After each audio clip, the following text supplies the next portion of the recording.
What's going on, everybody? My name is Jack Kelly, host of Point to the Spot, a US-based podcast focused on the world of football.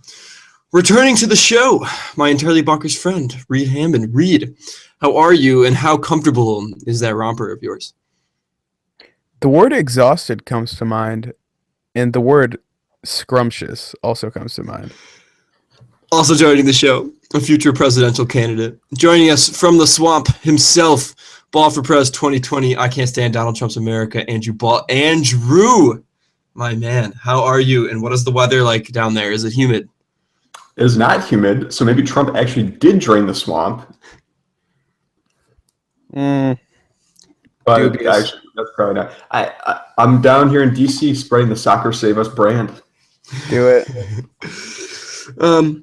Anyways, guys, as we all know, the Premier League season officially wrapped up on Sunday. A moment of silence for the 2016-2017 Premier League season. Yeah, I just want to say R.I.P. Hull, Middlesbrough, and Sunderland, and, good fucking riddance to two And three Arsenal. of those. Yeah, as well. But we thought this podcast would be best suited not to discuss a typical week of matches, as we often do, but to take a moment to reflect upon the season as a whole. And a starting point, because we never really talked about it, was the PFA Awards. Of course, it's been several weeks since these were announced. Yeah. Of course, Dele Alli winning Young Player of the Year, and N'Golo Kante of Chelsea winning PFA Player of the Year. For me, I don't know who won Manager. No one. I think no one knows. Probably Kante also. For us, I think nothing is too far out of sorts. At least, Reed, I guess we'll get your thoughts. I think Dele Alli. I'm not a huge fan of the fact that they gave him the award 2 years in a row, because I think it would have been fun to give it to someone like Pickford from Sunderland, who had a good season in between the sticks for them. But I think it's fine. He was the best young player. I think it's undisputable that N'Golo Kante was, the driving force of his team this year. Yeah. Well, in our production meeting before this, I brought up wanting to talk about the PFA Awards, and mostly because I wanted to talk about how when they came out, everyone, in the football media had their own hot takes about why Kante shouldn't have won it, or why Mahrez shouldn't have won it last year, or why Dele Alli shouldn't have went up for PFA Young Player of the Year. He should have just threw his hat in the ring for Player of the Year. And I just thought that was annoying. I really did, because the PFA Awards this year were actually pretty good. And I thought last year they were pretty close as well.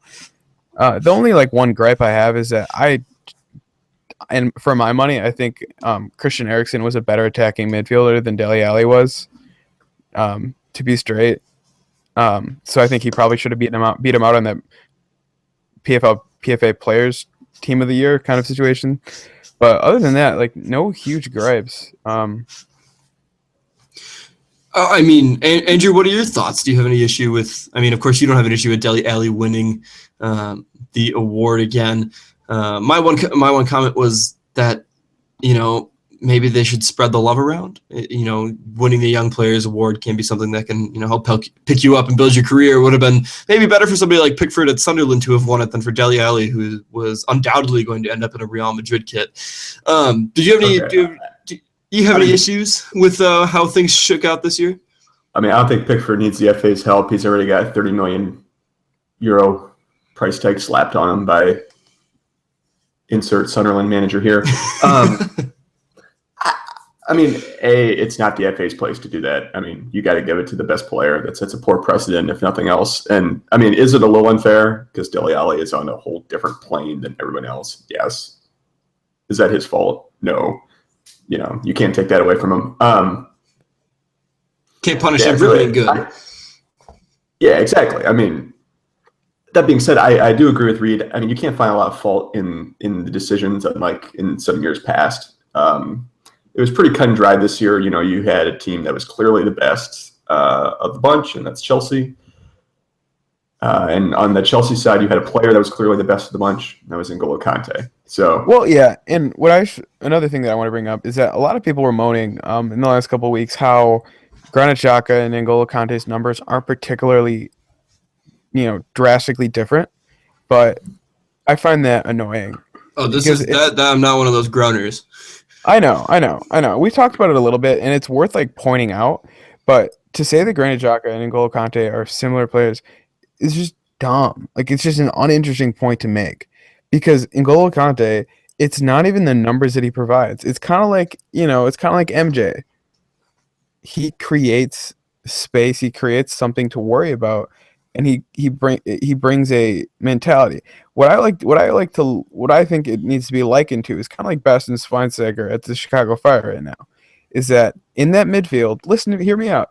In that midfield, he brings another level of tempo, another level of drive, and a different mentality when it comes to closing down and getting to the ball. And he does it all with a smile on his face.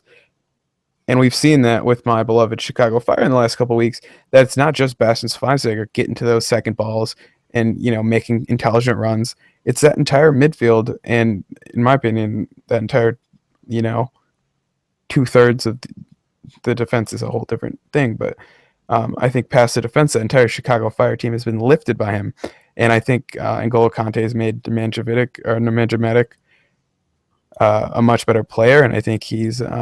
I think N'Golo Kante is what is the oil that drives this kind of quirky system that Kante runs. So like, it's annoying to me when people look at these awards and point out just the numbers because the computers can point out just the numbers. You know what I mean? well, and also like the comparison totally misses out that Conte and Xhaka played very different roles in their teams. Yeah. Well, tactically and just in terms of the qualities they exhibit. I mean, it's just not an apples to apples comparison.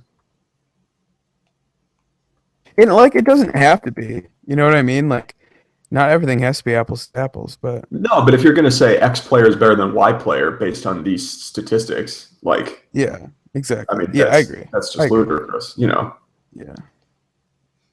But Anyways, to carry on, kind of with this theme of awards, we thought that we would give out some awards of our own on this evening's podcast. So we're going to begin with, of course, the most, not the most important, but, like best supporting actor or actress kind of role here.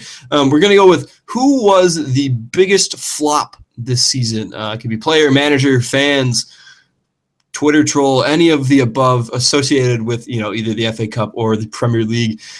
Reed, I will turn it to you first. What was the biggest flop of this year's season over across the pond in England? for me, it's not a hard pick.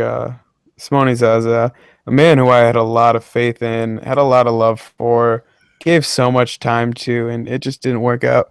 And the worst thing about this, it's kind of like, it's that ex-girlfriend that glows up right after you break up, because no striker who transferred in the January transfer window has scored more goals for his new club as he has. I think last time I checked it was 6, but I think it's now 7 goals for Valencia, which tops that table. Very disappointing. Zaza. I had completely forgotten that he had played for West Ham until this very moment. Yeah. Beautiful man, beautiful fiance, but Not a beautiful Past penalty. that. You can join me in my fandom of La Liga teams based solely on our transfer flop strikers. I yeah. support Villarreal pretty much solely because Roberto Soldado Yeah. is banging in goals for him. Andrew, what was your biggest flop of this season? So PJ O'Rourke, American satirist, once said of making fun of evangelical Christians that it's like hunting dairy cows with a high-powered scope. I think that's pretty much at this point what it's like talking about Musa Sissoko's transfer to Spurs. So I'm not going to. I think the biggest flop this year, and it's going to be a club for me, and it might be a bit of a surprise, is going to be Middlesbrough. Oh, good shout. Yeah. And I think people forget this because they were just so bad and so inept at scoring goals, but they entered this season with a lot of promise, and they splashed some cash in the transfer window, bringing in guys like Negredo, obviously Brad Guzan, who is his notoriety in the U.S. far outpaces his actual talent. Gee. But they were not afraid. They had some good young players drilling to start. I mean, like this was a side that they were never going to make Europe, but they should not be going down with fewer goals than Harry Kane. So I would say Burrow. That's a really good shout, because I remember in our season previews, along with being the only one of the three of us to predict Chelsea winning the league, I said I really rated Burrow. I thought they would kind of take up that position, that maybe not the crazy home record that Burnley had, but that kind of similar place of some love their way and a safe finish, because they just had so much experience, and at that table scraps kind of level, a lot of it's just down to who can produce when it matters. And you would think with a very not necessarily explosive, but definitely veteran and people who've been there before, you would think like that would be the you can't really fault the Middlesbrough administration for what they did. Like in my opinion, they brought in halfway decent players. It just didn't work out, which is so crazy. Alvaro Negredo to ending the season with Rudy Gestede going up against Liverpool, which I think is the equivalent of bringing a pickle fork to a gunfight. Yeah. It's not great. So I think the question now becomes the opposite of flop. It's late here on the East Coast, so I can't think of what the biggest boon this season. I don't get to share my flop? You can do your flop and your boon at once, Jack. Oh, that's a good sweet. All right, so my biggest flop of the season. And this might be something that is a little bit unprecedented, if you're Donald Trump, given that we focus a lot on the Premier League. I think my biggest flop in England this year has to be Leyton Orient. Storied club whose ownership has fucking doomed them. They've taken everything away from the fans and have tortured that club into oblivion, as in they are now out of the Football League. 112 years in the Football League to drop out. Don't remember off the top of my head the last time they were in the top flight. It's been quite a while, but their ownership group has doomed them. And, heart goes out to all the Leyton Orient fans. Yeah. Biggest boon, though, I think has to be Leyton Orient in my FIFA 17 Portsmouth career mode. They are second behind Portsmouth, which is wild. It's not too long ago that, the O's were almost pushing for championship status. So it's just, it's definitely an aberration. No excuses for that ownership situation. Can never trust an Italian. Biggest storyline or best moment of the season for me. Oh, those are two different things. Best moment. Yeah. Best moments for the second part of the show. Oh, what do we do? What does best boon classify as? I don't know. Whatever you think the biggest success. Biggest success. Oh, we'll go biggest success. This is tough. Threw me through the loop here. Give me a biggest success Arsenal wise. Give me biggest success league overall. Oh, biggest success Arsenal, definitely Rob Holding. Yeah, I would agree with that. not a whole lot has gone right, but Rob Holding. Rob Holding fanboy. That's me. Okay. Biggest success overall for the whole season? Oh, this is really, really tough. This is going to be weird. I think Llorente at Swansea being the life force that kept them alive is actually a big success. That's a good shout. What do you boys think? Andy, what's yours too? So Spurs-wise, it's tough. I think Victor Wanyama for Spurs. And I think Victor Wanyama is a good shout overall. I mean, they brought him in. People forget that he was by far the least sexy of all their transfers.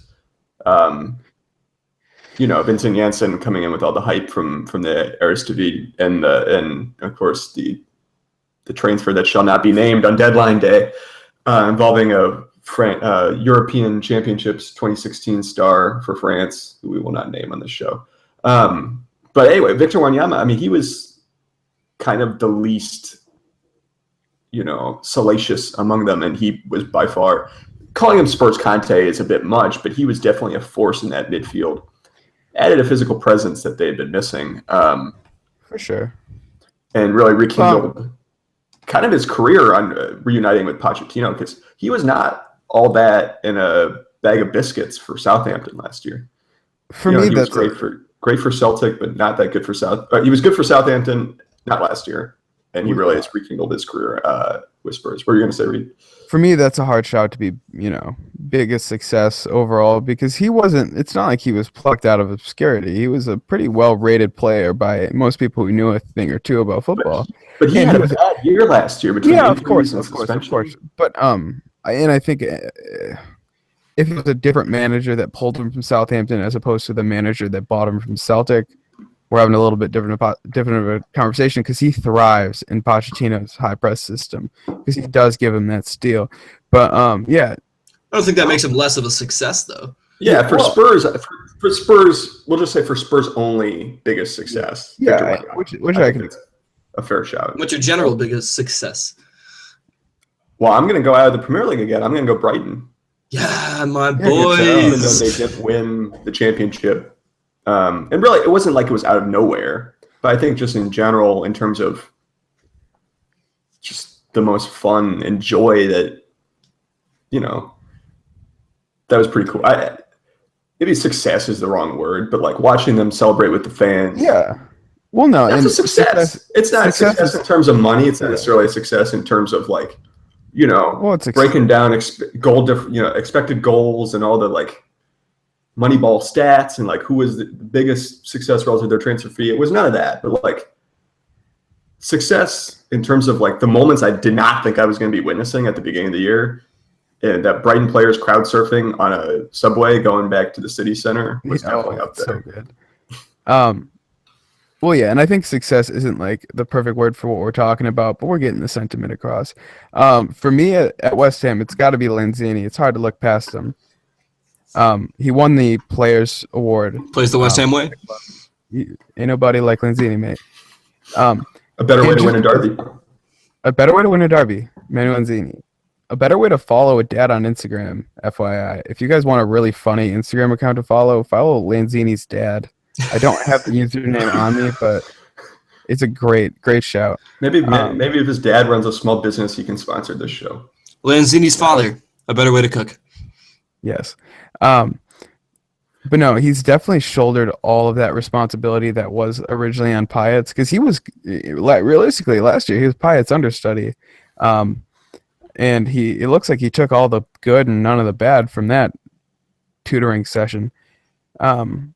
So it's going to be really interesting to see if he can keep thriving in that role, which there's no reason to think he can't. And I think he's definitely going to be someone to watch over the next 2 years to see if he can break into that Argentina side.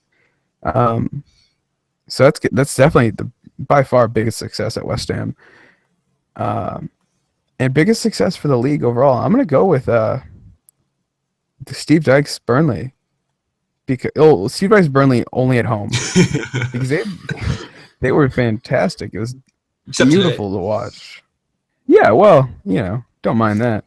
Well, like we were saying earlier, Spurs smashing Hull, Arsenal smashing Europa, and West Ham smashing Reed's narrative. Yeah, exactly. The best text I've ever gotten. I actually screenshotted that when it came in. I thought that was an underrated text from Jack. Oh yeah, it was. At the love I was expecting. I was at my brother. My brother was graduating from uni. Leave me alone. Bro, a good text is a good text. It'll end up on the Twitter today or tomorrow when I edit this. Yeah, no, I think they were really good. I think they were a big surprise, and it's because lest we forget, that's the kind of form that we saw Leicester building out of. So you can do a lot with building out of a home form. So to be clear, because Hull's going down, Reed's saying that Burnley's going to win the title next year. Yeah, without a doubt. But no, and if Burnley only at home does not meet the exact parameters for what we're going for, I would say Sam Allardyce rejuvenating Crystal Palace because it's genuinely just what he does. At this point, it's like second nature. I don't think how people like say like you're in the drop zone or you're going down. I think Big Sam's just like his circumference is too big, and he like can't physically like go down the chute. So he always stays up. Oh my goodness. Anyways, guys, we're going to take a quick break. When we come back, we're going to have one shining moment, point to the spot edition. So enjoy the music. You should play one shining moment during the break. One shining You definitely don't have the copyright like can't. that, but Hey, you can repurpose it for journalism. This is a yeah, journalistic we don't make purpose. money off this podcast. So No, we don't. And can't you get away with like 7 seconds or whatever of like almost anything? It's like it would be fair use for purposes. I would agree. I would think it'd be fair use as well. that shit's got to be in the public domain soon anyway. What's my one? They can shining fuck themselves if they tell us no on one shining moment. / they'll bankrupt us. Yes. I'm not making that much money. Well, my Spurs related one is easy. It's my What would that be? Spurs related moment that it's gonna be hard. I have one really easy best moment. What are we doing? Club and Yeah, might as well. okay. Yeah. Well, just because otherwise you'll be tempted to say your club's event. Yeah. Not I said the fly. Well, Not wrong. I'm sure you'll think of something. I'll think of something. Alrighty, we're coming back in 5, 4. Andrew, we're gonna start with you. 3. Oh, boy, okay. All right, guys, welcome back to the second part of today's show. Of course, as I said, we are going to be discussing our top moments, both for our respective clubs and overall for the season. Without further ado, Andrew, what was your one shining moment of the Tottenham Hotspur season? Okay, well, for Spurs, it was easy. It was the win over Chelsea, the 2-0 win in January. I mean, to end the unbeaten run, to win the league when not a lot of people can say that, that's pretty special. Dele Alli's head is special. I didn't even watch that match live because I was like, they're going to get smashed. I was in Austin. I was out and about eating tacos and listening to country music, as one is wont to do in Austin. It was later when I got back, and I was like, wait, we did what? I wanted to save the moment, and it was special. That was a special game. For the non-Spurs related moment, the best one, that's really hard. You might have to come back to me on that one, Jack. I need a second. Reed, we'll jump to you. What is your one shining moment for the West Ham season? One shining moment, not really a tough shout. One shining moment is definitely, it's definitely Manu Lanzini's goal against Spurs at home. Like that's such an obvious shout. I knew you were going to say that. And I would definitely say one shining moment of the Premier League 2016-2017 is when the ball went out at Old Trafford and Pep Guardiola behind his back. Wayne Rooney runs it over to try to get it from him, and then they push each other, and then Pep throws the ball and then puts his hands up.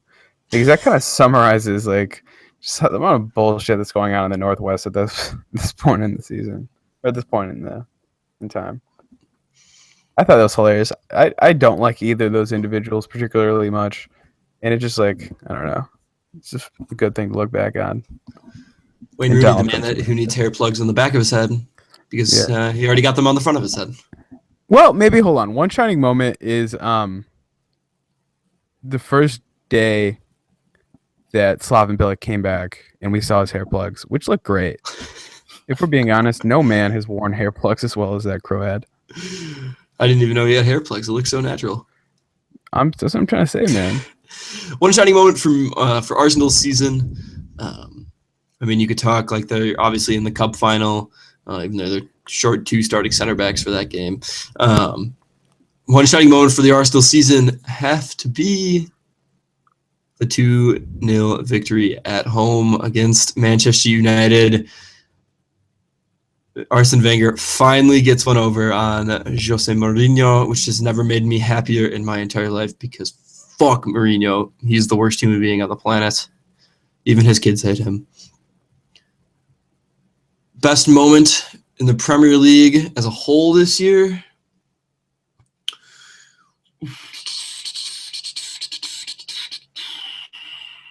Ooh, this is tough. This is very tough. I'm going to bounce it back to Andrew to see if he's thought of what his moment was, and then it'll come back to me. I'm going to ramble for hold on. I want to change mine. My shining moment in the Premier League this season was when Bill O'Reilly got fired from Fox News. Hashtag soccer save us. Soccer save us. I mean, there's a lot of big moments in the Premier League this year. Obviously, they're very tough. It's very tough to narrow it down to one thing. I think,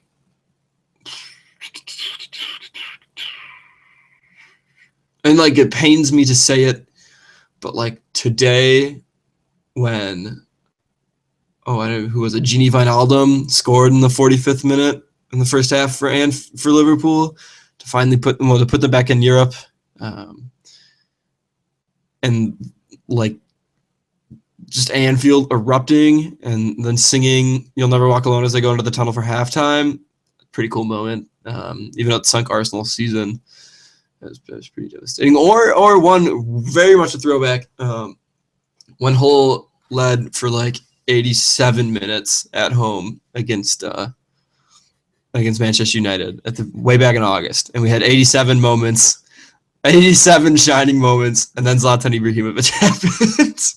I was actually thinking about that match just because at the time, Hull, like, did they even have enough guys to fill the team? Yeah, they had like 13 not. We don't remember. players.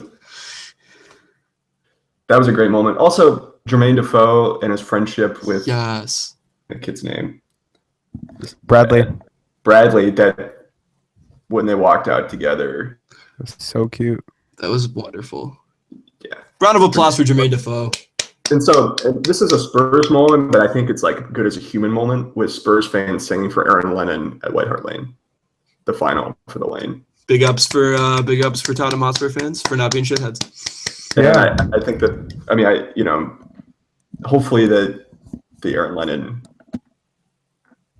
We can learn as people and also like in the sport about mental illness in the soccer community. So hopefully the wide acceptance and embracing of Aaron Lennon, despite whatever personal struggles he may have, can be for soccer in the off the field realm. Yeah, before we move on, I just want to put forward one like kind of misconnections best moment. In that young players have this weird tradition. Well, not tradition. Could have been tradition. In that last season, Ashley Fletcher, then Manchester United loan player, now current West Ham substitute, scored a goal that made sure Millwall did not win the League One playoffs. And Josh Cullen played on the Bradford City side that played Millwall in this year's League One playoff final. Regretfully did not win. Millwall will be in the championship, only to, have the universe course correct and send them out of the league in a couple of seasons. But yeah, missed connections on a shining moment would have been a Josh Cullen's 90th minute fucking banger that keeps Millwall where they freaking belong in League One. Yeah, I was going to say the opposite of one shining moment is Millwall getting promoted. Yeah, that's just bad. It's kind of like, you remember the old Wimbledon FC letter that the FA put out that said like football being in Wimbledon was not in the greater interest of football? It's like Millwall existing is not in the greater interest of football. I have one more shining moment. This is on the lighter side. So I don't know if you guys remember this. Burnley Stoke, Charlie Adam, like falling, like tripping over himself and falling on the ball and getting whistled for a handball, like standing over a corner. It's definitely my shining moment because Charlie Adam is an ass. He's so weird. And watching him like eat shit and look like an absolute fool. Like, if I play professional football, given my talent, I would do that like 15 times a game. So, like, I guess I can't talk too much shit, but like, as a fan, that was fun to watch. Okay. The shit at Freud was real. One Charlie moment of Joey Barton getting suspended for life. Yeah, that's actually a really good shout. Charlie Adams, as much as like he obviously votes for UKIP, he also did chip Courtois from like 100 yards away once. So Amazing. He gets a pass. He gets a pass in my book. Anyways, guys, that's all the time that we had for today. Thank you all very much for listening, and we hope that you guys had as much fun following along with our crazy antics of the Premier League season this past, these past few months as we have, discussing them and putting them out. Have no fear, though. Point to the Spot will be around all summer, twice a week, talking about everything from non-league American soccer to the Gold Cup to the Confederations Cup to the Liverpool crashing out of the Champions League in the play-in stages to some like random team from Eastern Europe. Because we all know it's going to happen. To a trip to India, where we're going to be doing a series about the Indian Premier League, and that's not actually going to happen. Of course, guys, you can find us all on Twitter. Reed, where can they find you on the social? At that one kid Reed. And Andrew? At Andrew Ball, BAHL. I think a few weeks back we said that we watch the shit matches so you don't have to. I'll be covering the Donald Trump administration so you don't have to. So follow along. Of course, guys, you can find me on Twitter at actual Jack Kelly. That's Kelly. I don't know if I've ever specified that before. I am actually Jack Kelly after all. Make sure to check out the show at Point to the Spot with the number 2. Tweet us there, talk to us. If you're listening still at this point, leave us a review on iTunes. That means you're committed, and we like you. And make sure to check out our partners, American EPL. You can find them online at AmericanEPLthoughts.com and on Twitter at American EPL. Travis and the gang over there are going to be wrapping up the Premier League season. Until next time, though, we will see you all on Wednesday or Thursday, maybe Friday. You never know with us. Until then, have a great week.